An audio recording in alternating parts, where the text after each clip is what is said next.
Bueno, les decía que entonces el elemento figurado, es decir, el que se busca para la mejor explicación es justamente en este caso, ¿no? El hermano. ¿Por qué el hermano? Porque dijimos que el amor no necesariamente era el amor como una persona, sino que era el amor como una fuerza, en este caso, que lo llevaba de la mano como el hermano en el sentido de guía, de alguien en quien confiar, de alguien a quien seguir en las dificultades, ¿está? Y lo llevaba de la mano. Yo personalmente me hice la imagen en este poema de cuando hay dos niños y uno es mayor que otro y guía uno al otro, ¿no? Que lo agarra de la manito y le guía. Es decir, el amor como fuerza que lo llevaba, pero no se olviden que él está solo, ¿no? Él dice que está solo. Entonces es bueno entender esta comparación. Todo el mundo tiene claro entonces cómo es la comparación, ¿no? Es decir, es el elemento real y el que se quiere explicar, y el figurado el que se busca para la mejor explicación. ¿Está? ¿Quedó? Sí, sí, perfectamente. El real es el que se quiere explicar. Explicar, ¿está? El amor. Bien. Y el figurado el que se elige para la explicación. ¿Está? Perfecto. No Gracias. quiere decir que algún término sea más abstracto que otro, no. Depende. En este caso, fíjense que el amor es más abstracto que un hermano, ¿tá? Y sin embargo, están en la comparación. Y la palabra abstracta, amor, en realidad es el término real, el elemento real, término comparado, ¿tá? Es el amor.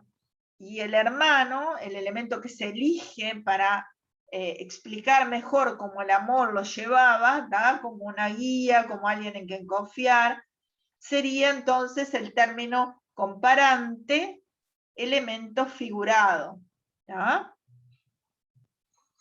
Y no se olviden que siempre en una comparación está el nexo comparativo, que el nexo comparativo en general es como, pero a veces está así como, del mismo modo que, parecido a, ¿sí? Es decir, no necesariamente solo hay, cuando está el cómo puede haber una comparación, sino a veces con con otras palabras. Bien, después teníamos, la número 3 era el tesoro de la finca, ¿no? El tesoro de la finca. Como ustedes, algunos dijeron, el tesoro de la finca es una metáfora, en este caso pura, ¿tá? La metáfora se define como es una figura estilística, es decir, de estilo o de forma de escribir de un autor, que consiste en la traslación de un elemento real a un elemento figurado. ¿Qué quiere decir traslación? Esto es en general la definición de metáfora, ¿no? ¿Qué quiere decir traslación? Que en el caso de la metáfora pura, ¿no? La metáfora pura no se dice el elemento real.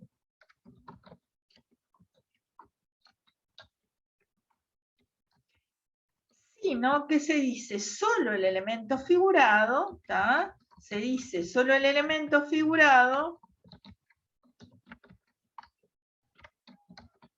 del cual deducimos por contexto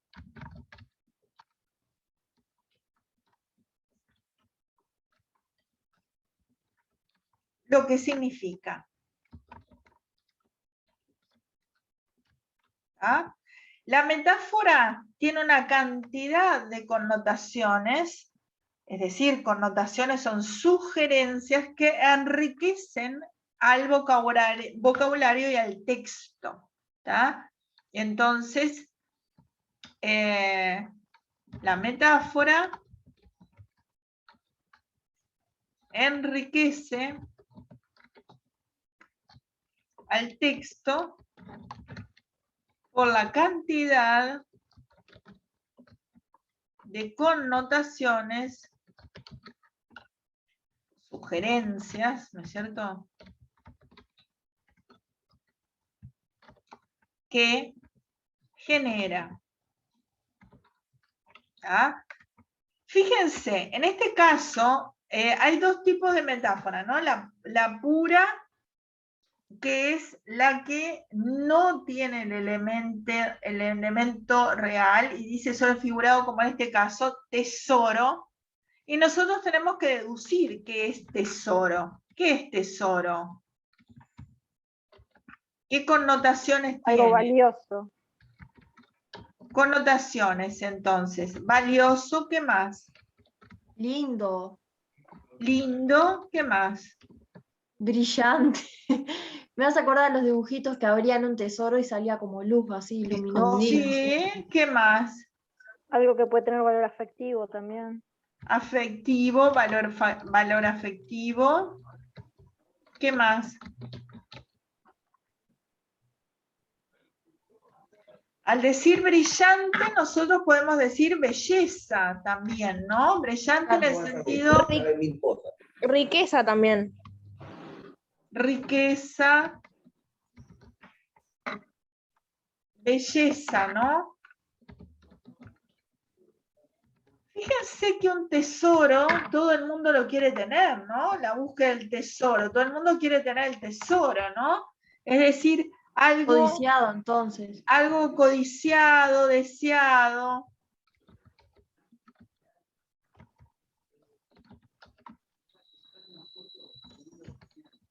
¿Ah? ¿Qué más?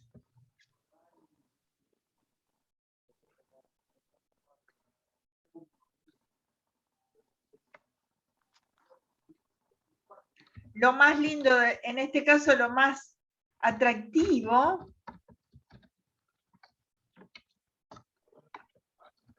del lugar, en este Algo caso único también. algo único, Y difícil de encontrar. que posee ¿No? valor por sí mismo, ¿no? Pero estamos diciendo más o menos al libre albedrío qué podría significar un tesoro o de acuerdo a lo que dice el texto. De acuerdo a lo que dice el texto, ¿no? Asociado estas connotaciones a la palabra tesoro, pero dentro del texto, ¿no? En este caso, lo más atractivo del lugar, ¿tá? Es decir, esto de valioso, lindo, brillante, la riqueza, el valor afectivo, la belleza, algo codiciado, es lo que se asocia al tesoro de la finca, etcétera, porque de repente hay algo que no nos estamos ahora poniendo. ¿Y a qué se refiere? ¿Cuál es el elemento que no se dice, es decir, que se calla, porque es una metáfora pura y nosotros debemos deducir del contexto? ¿Cuál es el tesoro de la finca? El jardín de los cerezos. Ahí El jardín de está. los cerezos. El elemento real, ¿tá? Que es el que se busca explicar, es el jardín de los cerezos.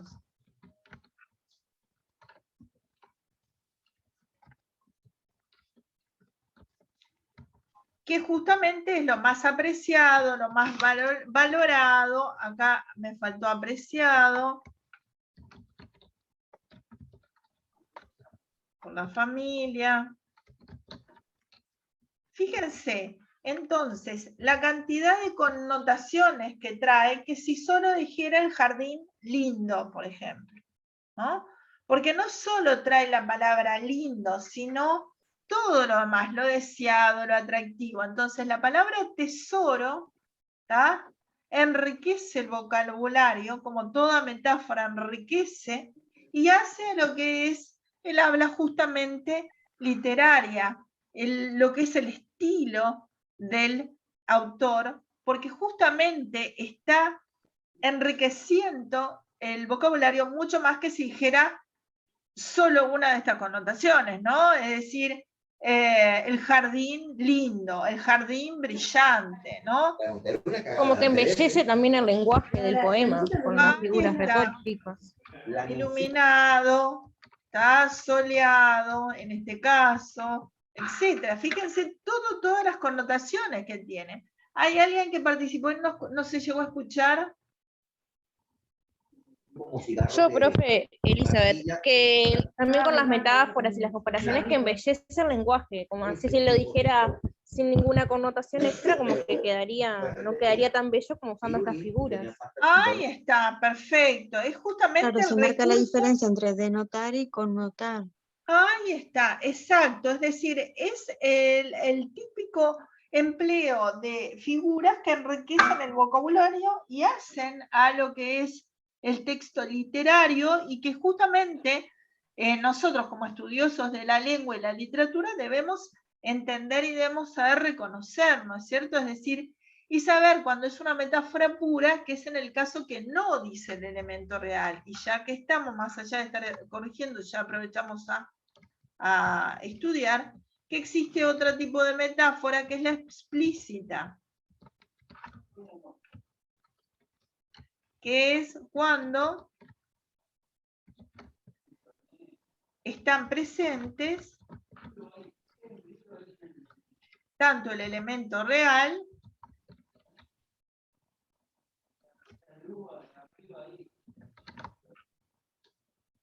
como el figurado.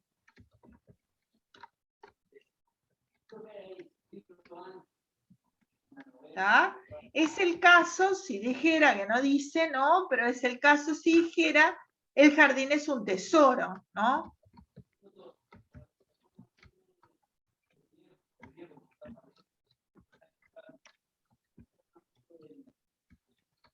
¿Está? Es decir, ahí el jardín es un tesoro, estaría el jardín como elemento real y el elemento figurado, el tesoro. ¿Tá? Eso sería una metáfora explícita. ¿Por qué? Porque estarían presentes tanto el elemento real, que se busca explicar, como el figurado, que es lo que se elige para la explicación.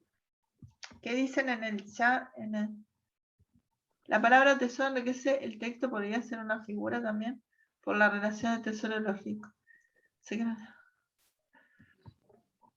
Sí, en realidad enriquecer también está empleado para un en un sentido recto, ¿no? Enriquecer el vocabulario. Sí, puede ser que antes hubiera una metáfora, pero ahora es una metáfora que está usada en general. Lo que se llama una metáfora lexicalizada es cuando ya se usa siempre, por ejemplo, la pata de la mesa. Nosotros ahora ya no decimos pata como metáfora, ya le decimos pata a la parte, es decir, es cuando una metáfora se usa tanto que queda dentro del vocabulario, ¿tá?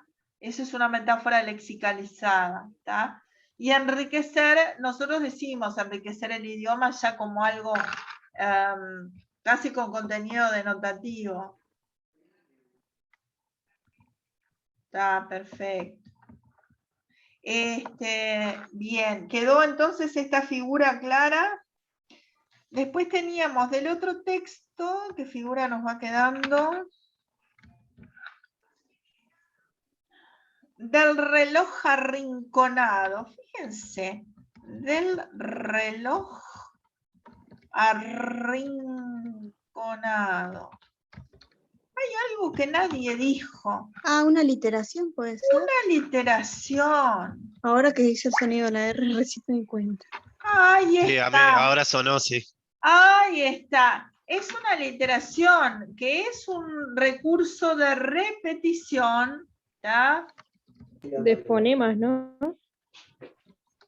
Exacto, de repetición,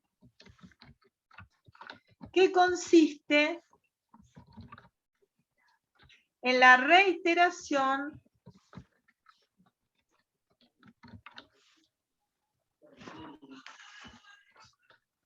de un sonido con fines estéticos. Puede ser un sonido que cause placer o cause displacer, ¿tá? Puede ser un sonido, en este caso, ¿tá? ¿Cuál sería el del reloj arrinconado? ¿Qué idea causa la aliteración de la R? La idea de displazar. ¿No te entendí? La idea de displazar. Sí, puede ser. Yo lo veo muy asociado al contenido semántico de lo que hoy vimos, ¿recuerdan? De ese encierro, ¿no es cierto? Yo lo encuentro muy asociado al contenido semántico que vimos hoy, que se acuerdan que vimos varios semas asociados con eso.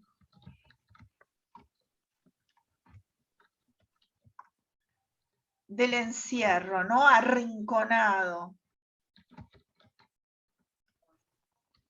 ¿Está? Y el reloj arrinconado también podría ser una animación, porque fíjense, no necesariamente personificación. No se olviden que nosotros tenemos por una parte la prosopopeya, que es cuando se le da a una figura un sentido de lo humano. Cuando esta figura, como la grafopeya es lo exterior de un personaje, ¿tá? Exterior y físico de un personaje. Prosopopeya sería cuando tiene la figura de una persona. Pero en este caso, no hay una prosopopeya, podría haber una animación, porque arrinconado podría ser un perro también. ¿Sí? Es decir, podría ser un ser vivo del reloj arrinconado. Parece ese arrinconado no comprender la relación de un objeto, puesto que está como puesto allí sin poder salir, como que parece vencer a la voluntad. Es decir, que más que una personificación, yo hablaría de animación. Animación es cuando se le dota de vida, que puede ser un perro, ya le digo, o un ser animado, que tuviera vida, ¿no? Porque se puede arrinconar un objeto, en realidad no tiene vida, o sea que no ¿entienden la idea que digo? ¿Qué dicen ahora que lo ven así? No, yo no entendí porque si puede ser un perro también, el perro ya tiene vida. No me quedó claro. Por eso, porque el reloj es un objeto, no tiene vida, ¿no? Entonces, animación sería como si yo dijera el perro arrinconado, ahí sería un sentido denotativo, ¿tá? Es decir, que le puse una valla o algo para que no saliera. Ahora, si yo digo el reloj arrinconado, es un objeto. Entonces, hay como una animación, como que yo le estoy prohibiendo salir al reloj, y si el reloj igual no tiene patas y no puede salir, ¿entendés lo que te digo? Sí, ¿y cuál sería la diferencia con la personificación? En realidad, la prosopopeya es cuando le das una figura a algo. Cuando empieza a hablar esa figura, es una personificación. ¿Tá? Yo, por ejemplo, tengo... O sea que si en este caso no habla el reloj, no es una personificación entonces. No. Ni se le está dando figura humana, ya te digo, es una animación, porque se le dan cualidades de vida como si lo pudieras arrinconar. Cuando un objeto lo podés poner ahí y no se dan cuenta que está ahí. Yo pensé obviamente. en eso. Claro, yo al principio no iba a poner por personificación, precisamente por eso, porque un reloj lo pongo en una esquina y ya está. Pero después como decía que lloraba y no sé qué más, ahí está, cambié. Es dotar de vida a objetos que no lo poseen. Que no la poseen, ¿no? Es decir, el reloj está arrinconado, es como si estuviera, da la connotación de atrapado, ¿no? la connotación atrapado, que no puede salir, cuando en realidad un reloj, como dice la compañera, poniéndolo donde lo pusieras, está en un lugar fijo, ¿no es cierto? Queda. Por eso lo asociaba yo más que nada como un perro, ¿no? Arrinconado, ¿no? Como que no podés dejar salir. Si el reloj igual no va a salir, queda. Pero igual primariamente el recurso ahí es la literación, ¿no? El recurso es esa repetición que consiste en la reiteración de esa R. Claro, puede ser más de una figura, ¿no? Dentro de la oración. Puede ser más de una si se asocian a elementos diferentes, porque la literación es un recurso de repetición Claro, o sea, de lo sí, que sí. serían los fonemas. En cambio, lo otro se refiere al contenido semántico, es decir, al significado. Ahora, lo que no puede ser es, por ejemplo, que sea, por ejemplo, una metáfora y a la vez una comparación. ¿Entendés? O es Sí. una metáfora o es una comparación, por ejemplo. O es Claro. una animación o es una personificación. No puede ser las dos juntas, ¿entendés? Ahora, en este caso, Pero que entre- era uno referido a la reiteración de fonemas y otro referido al contenido semántico de la palabra, de la frase, sí. Porque uno se refiere al significado y otro se refiere a los fonemas. ¿Queda claro eso? Claro. Sí, sí. ¿Ah? Profesora, ¿Sí? soy Andrea. Yo no leí el texto en realidad, pero del reloj arrinconado, ¿no puede ser algo así como que el tiempo está atrapado, como que no pasa, como que no transcurre? Sí, da la idea esa también. Por eso les decía, la idea de lo que está atrapado estaría como animando a ese reloj. Cuando el reloj es un objeto. Y entre prosopopeya y personificación, ¿dónde está la diferencia? Si es que la hay. Cuando habla es personificación. Cuando se ve una figura, miren, yo no sé si se acuerdan del enamorado y la muerte. Sí. Si quieren, Sí. yo justo lo Un estoy sueñito dando. soñaba anoche. Un sueño soñado anoche. Bueno, cuando la muerte aparece, ahí tenemos una prosopopeya, es decir, la figura de la muerte que él entrevera con la amada. Está muy bien, o sea, yo lo expliqué justo ahora, porque yo tengo literatura española 1 también. ¿Cuándo aparece la muerte de una prosopopeya? Ahora, esta, a Después los que 2 empieza a versículos, hablar, ¿no? Cuando ahí empieza a hablar, ahí. Cuando empieza a hablar, ahí tenemos la personificación de la Pero muerte. cambia de prosopopeya a personificación o son las dos después. No, después queda personificada porque ya habló, ¿no? Pero digamos, para que tú te des cuenta de cuándo es una y cuándo es otra. Cuando vos tenés solo la figura, y a veces hay figuras mudas, ¿no? En determinados textos, lo calificaríamos de prosopopeya, ¿no? Si vos ves la figura de alguien, Claro. A ver, yo lo capaz que para entenderlo lo pongo como en otras palabras. La animación que era la prosopopeya, ¿no? Son No. sinónimos. No, ¿no? no. La animación es cuando dotás de vida objetos que no la poseen, pero no necesariamente sea vida humana. Puede ser vida como de perro, ¿no? Claro, ahí está. Por eso, entonces sería una animación cuando yo hablo de algo que no tiene vida, cuando yo hablo de algo que no tiene vida y digo, no sé, que ríe, por ejemplo.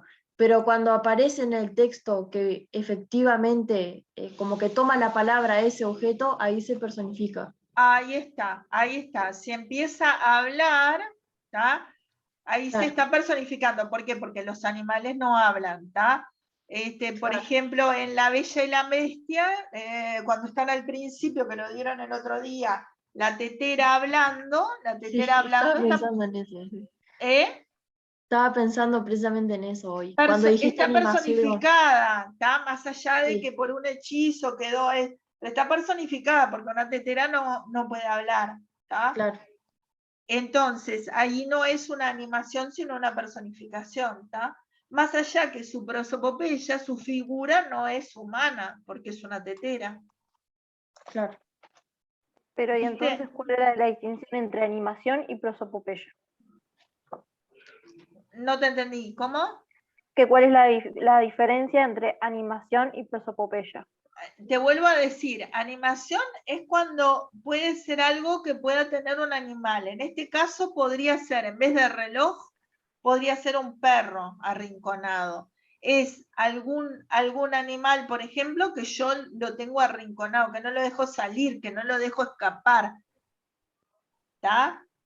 Por eso no corresponde decir arrinconado a un reloj, porque arrinconado quiere decir que no lo estoy dejando. Pero también puede ser una persona que tengo arrinconada. Sí, pero acá no hay ningún elemento por cual el reloj yo lo pueda asociar a una persona. ¿Entendés? Si el reloj hablara, sí, pero yo no tengo ni la figura. Pero entonces, porque me estoy entreverando, porque la que habla es la personificación, no la prosopopeya, o la prosopopeya también habla. No, la personificación. Está, por eso. Entonces mi duda era entre la animación y la prosopopeya. Claro, la prosopopeya es si ahí te dijera, por ejemplo, el reloj parecía un muñeco, una figura humana, ¿está? Era un androide, el reloj era un androide. Ahí estaría dándole una figura humana, ¿entendés? O sea que la animación es cuando le das vida a objetos que no lo tienen, y la prosopopeya es cuando comparás objetos con personas. El objeto toma una figura humana. Claro, le das una figura humana a un objeto. Ahora Ahí sí. está, ahí está. Está.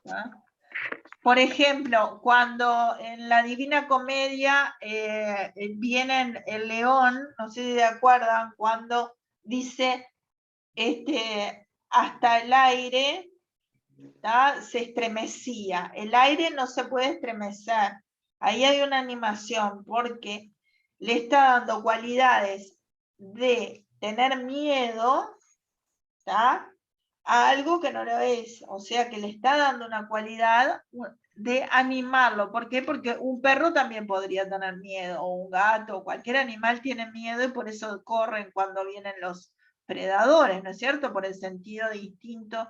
Entonces ahí la figura es, el aire se estremecía, hay una animación. ¿Entendés? Ahora me quedó.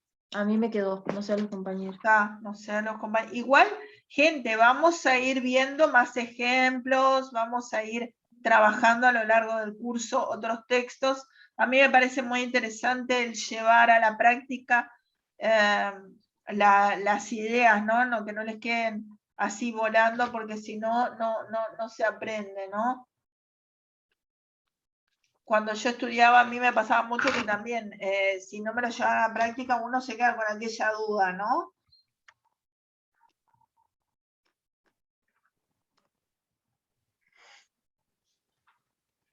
¿Van entendiendo? Sí, sí. Perfecto. Vamos a la última. Dice que largamente ha llorado toda la fronda Yo marchita. eso lo había puesto todo junto, era otra parte. Ahora entiendo. Yo acá lo que quería era más que nada, era el hecho de que reconocieran que hay un encabalgamiento. ¿Por qué hay un encabalgamiento? Porque el sentido... Profe, eso que había dicho Juan Pablo, sí, el encabalgamiento. Yo creo que en literatura, esto fue en tercero, ya mucho no me acuerdo, pero el encabalgamiento no tenía que ver como que está en un verso y abajo otro verso, pero se lee todo junto o algo así. No es que decís que largamente ha llorado toda la fronda marchita, es como de corrido. Eso es, ¿no? Ahí está. Es la Ah, falta de coincidencia entre la métrica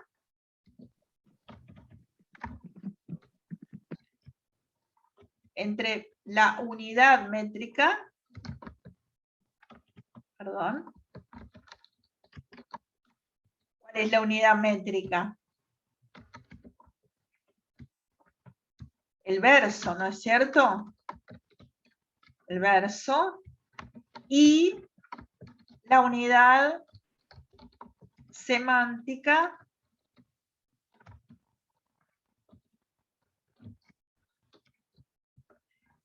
y sintáctica. ¿Qué quiere decir esto? La unidad métrica es el verso, ¿tá? En palabras más fáciles. ¿Qué quiere decir? Que la unidad métrica tiene menor extensión, ¿tá? Que la unidad semántica, que llega hasta marchita, es decir, la unidad de significación, y la unidad sintáctica. La unidad sintáctica llega hasta justamente marchita también, es decir, que ese tipo de enunciado, ¿cómo se llama? Enunciado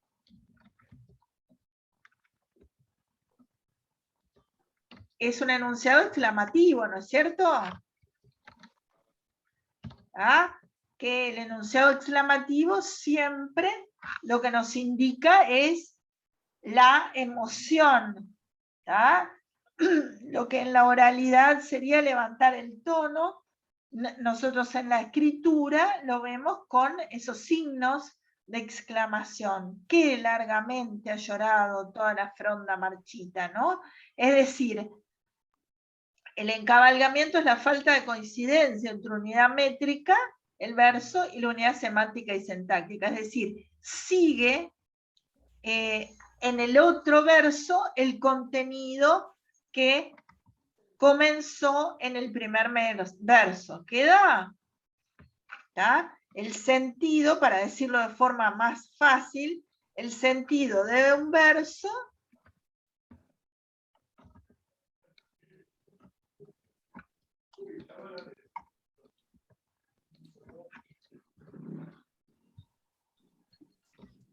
se continúa y completa en el siguiente.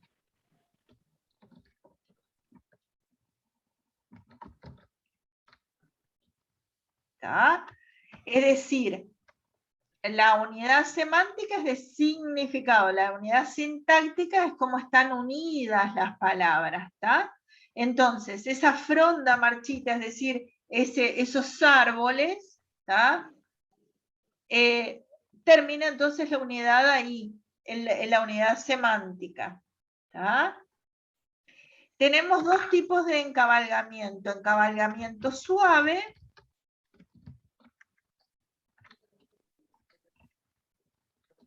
es cuando justamente como el sentido se completa y termina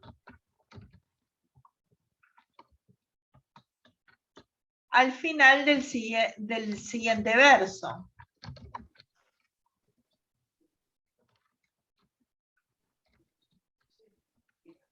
Y el abrupto, encabalgamiento abrupto,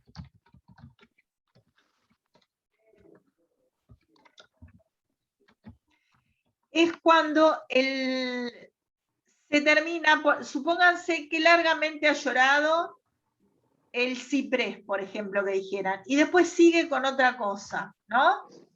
Es decir, si hubiera menos sílabas y se termina en la mitad del verso siguiente, ¿no? Es cuando se termina el sentido semántico, ¿no es cierto? Al final, a la mitad, o antes de terminar, el siguiente verso. ¿Queda? Y también tenemos el encabalgamiento encadenado,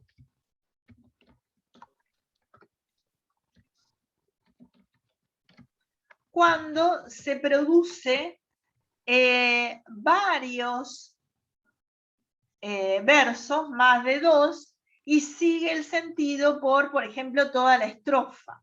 ¿Tá? Cuando se continúa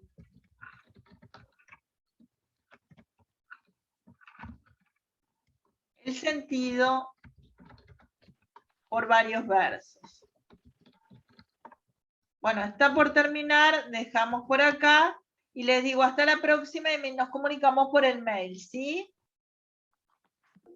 Bueno, hasta la Bueno, clase que viene, que profe. pasen bien. Bueno, Chao, gracias. chao. Les paso entonces las clases. Que pasen lindo. Bueno, Buenas noches, chao, gracias. chao. Chao, chao.